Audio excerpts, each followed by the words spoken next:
କରନ୍ତୁ, ବାବା ଆଖଣ୍ଡଳମଣି ସମସ୍ତଙ୍କର ମଙ୍ଗଳ କରନ୍ତୁ। ଆଜି ସକାଳେ ବାବାଙ୍କର ଡୋରି ଲାଗିବ ବୋଲି ଆମେମାନେ କେହି ଚିନ୍ତା କରିନଥିଲୁ। ହଠାତ୍ ଭାବିଲୁ ଏବଂ ଭାବିଲା ପରେ ବାବାଙ୍କର ପୀଠକୁ ଆସିବା ପାଇଁ ମୋର ବନ୍ଧୁ ଯେମିତି ତପୁ, କାହ୍ନା, ବାବୁ ସମସ୍ତଙ୍କୁ ସାଙ୍ଗରେ ନେଇ ଆସିଛୁ ବାବା ଆଖଣ୍ଡଳମଣିଙ୍କୁ ଦର୍ଶନ କରିବା ପାଇଁ। ବହୁ ଆଶା ଆକାଂକ୍ଷା ମନରେ ଭରି ରହିଛି। ଆସନ୍ତୁ ଯିବା ବାବାଙ୍କୁ ଅତି ଆନନ୍ଦର ଦର୍ଶନ କରିବା। ଘର୍ଷଣକୁ ଆମେ ଟିକେ ଆହରଣ କରି ପ୍ରଭୁଙ୍କ ନିକଟରେ ସମର୍ପଣ କରି ଆଜିଠୁ ଷ୍ଟାର୍ଟ କରିବା ଆମର ନୂତନ ଫାଷ୍ଟ ବ୍ଲଗ୍। ଏବଂ ଦୟାକରି ବି ଆପଣଙ୍କୁ ଅତି ରିକ୍ୱେଷ୍ଟ କରିବେ ଆପଣଙ୍କୁ ଆମ ଚ୍ୟାନେଲକୁ ସବସ୍କ୍ରାଇବ୍ କରିବା ପାଇଁ। ପ୍ରଭୁଙ୍କ ମନ୍ଦିର ଆମ ନିକଟରେ ଏବଂ ଅତି ଆଶା ଓ ଆକାଂକ୍ଷାରେ ଆମେ ଚାଲି ଚାଲିଛୁ। ଏବଂ ମୋ ଗୋଡ଼ ଅବସ୍ଥା ଏତେ ଭଲ ନୁହେଁ ଯାହାକି ଆମକୁ ଏତେ ଶୀଘ୍ର ନେଇ ପହଞ୍ଚିବା ପାଇଁ ପ୍ରଭୁଙ୍କ କୃପାରେ ଆମେ ଚାଲିଛୁ। ଯେତେ ପର୍ଯ୍ୟନ୍ତ ଆମ ପାଦ ଯାଉଥିବ ପ୍ରଭୁଙ୍କ ନିକଟରେ ଯାଇ ପହଞ୍ଚିବା। ଗଲେ ଆପଣ ନିକଟରେ ପୂଜା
ଶେଷରେ ଆମେ ବାବାମାନଙ୍କ ଦର୍ଶନ କରି ଅତି ଆନନ୍ଦରେ ତୃପ୍ତ ହେଲୁ।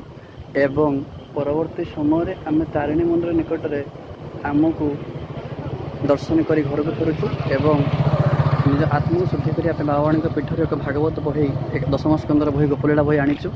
ଏବଂ ଆମ ଭିଡ଼ିଓଟି ପ୍ରଥମ ଭିଡ଼ିଓ ବାବାମାନଙ୍କ ଭିଡ଼ିଓ ଦର୍ଶନ କଲୁ, କ୍ଷେତ୍ର ପରିଦର୍ଶନ କଲୁ। ଯଦି ଆପଣଙ୍କୁ ଭଲ ଲାଗେ ଆପଣ ପ୍ରଚୁର ପରିମାଣରେ ଲାଇକ୍, ସବସ୍କ୍ରାଇବ୍, କମେଣ୍ଟ କରିବାକୁ ଭୁଲିବେ ନାହିଁ। ଜୟ ଜଗନ୍ନାଥ, ଜୟ ଆଖଣ୍ଡଳମଣି।